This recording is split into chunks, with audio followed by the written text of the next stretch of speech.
नमस्कार पिहू किचन को आपण मानक समस्त को स्वागत। आज आम बनैबा गोटे नुआ जलखियार रेसिपी बहुत कम समय रे बनै पारिबे।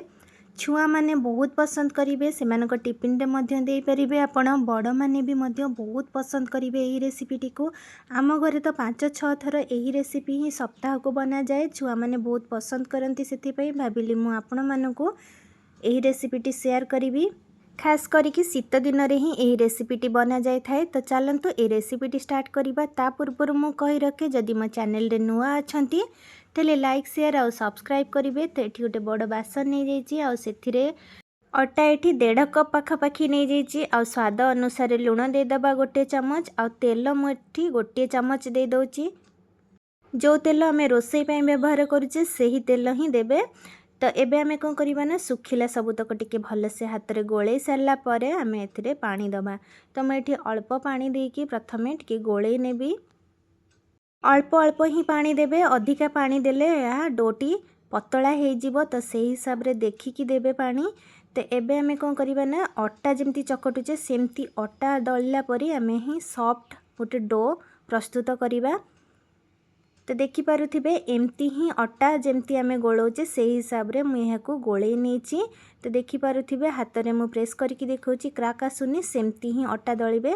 तो एबे आमे कौन करबा ना ही अटा को बा डो को आमे ढांकी की 10 मिनिट रेस्ट पाई छाड़ी दबा। ता भितरे आमे किछि प्रस्तुत करिबा स्टफिंग बनैबा पाई मुठी गोटे कड़ाई नहीं जाइए। कड़ाईटी गरम हो गला परे सेतिरे आमे दे दबा कुकिंग ऑयल गोटे चमच। आम एथिरे गोटा जीरा गोटे चमच दे दोची। काटिकी रखिथिबा कंचा लंका अल्प टिके दउची। जदि छुआ खाउचंदी ताले कंचा लंका स्किप करिवे।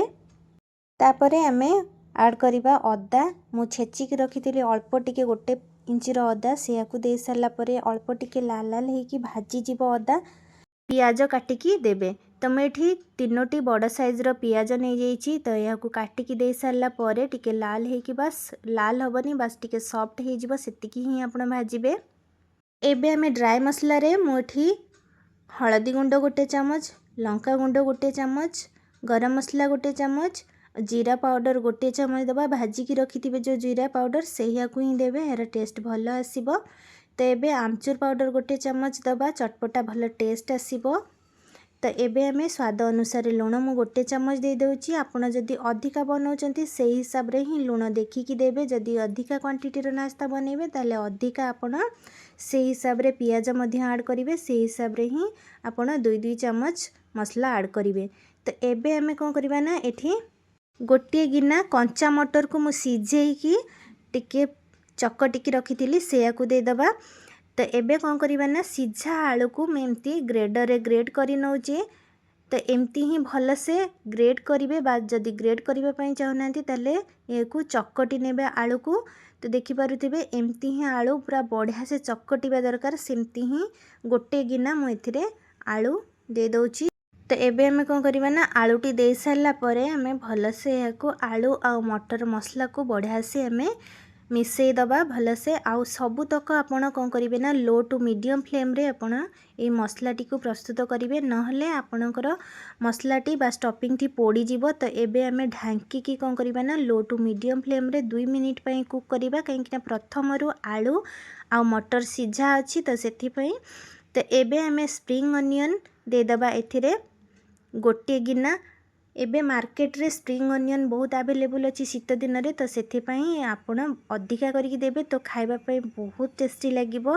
याकू ढांकी की आउ गोटे मिनिट याकू कुक करि नबा। तो गोटे मिनिट परे याकू टिके एपट सेपट करके हमें मिक्स करि दबा। तो हमर एबे प्रस्तुत हो गला आलूर चटपटा स्टफिंग। एमती ही स्टफिंग थरे बने की खाइ बहुत बढ़िया लागिबो। अन्य कोनोसी रेसिपी मध्य बनेले एमती स्टफिंग बनेबे ताहले आपन को बहुत भल लगे खाइबा पई। तो एबे चलतु आमर 10 मिनिट अटा रेस्ट हो गलानी। तो देखि पारुथिबे अटाटी आहुरी सॉफ्ट हो जाइए। याकू टिके हाथ रे एमती एपट सेपट चकटी नबा। तो एबे आमे कौन करबा ना जेमती रुटी बनाउचे सेही हिसाब रे छोट आकार मुठी गोला नहीं जाइए और हाथ रे एमती गोल कर दबा। आ हाथ रे टिके प्रेस करिकी आमे कौन करबा ना यहकू गोलाटी को अटा टिके डस्ट करिकी यहकू बेली नबा। जेमती आमे रुटी बनाउचे ना सेही हिसाब रे ही आपण याकू बेली नेबे। जदि रुटीटी आपण मोटा भाव में बेलुंट ताहले खाइबा पई बिल्कुल भल लगिबनी नास्ताटी। तो देखिपे बहुत पतला रुटी बनै नहीं। तो गोटे रुटी आमर रेडी हो गला। तो आम कौन करवा ना प्लेट को काढ़ीदबा। तो सेकेंड मध्य सबुतक रुटी आम सेम पतला आकार आम बनै नबा। देखिपे एमती ही पतला करेंगे, बेसी मोटा रुटी आपण बेलिबेनी। तो सबुतक जेतिकी मो नास्ता बनैबी सेतिकी ही रुटी बनै नहीं। तो एबे आम कौन करवा ना गोटे रुटी को आम प्रथमे भाजी नबा, एपट सेपट करिकी पोड़ीबेनी।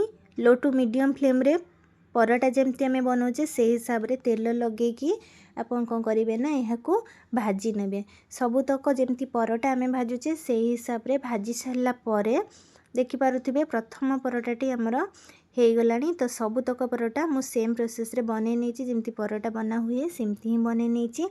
एबे आमे कौन करवा ना गोटे परोटा नहीं जावा आ से परोटा मझिरे आमे जो स्टफिंग बनै थिले से को 2 चम्मच पाखापाखि मुझे दे दउची।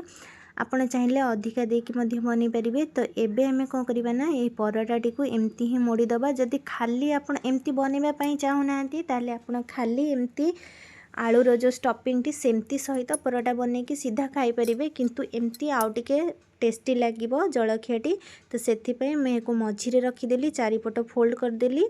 तो यह पूरा आराम से फोल्ड हो जिवो, किछि असुविधा हेबनी। एमती फोल्ड हो सारा परे पैन रे अल्प टिके तेल लगे दबा आ या को कौन करवा ना भाजी नबा।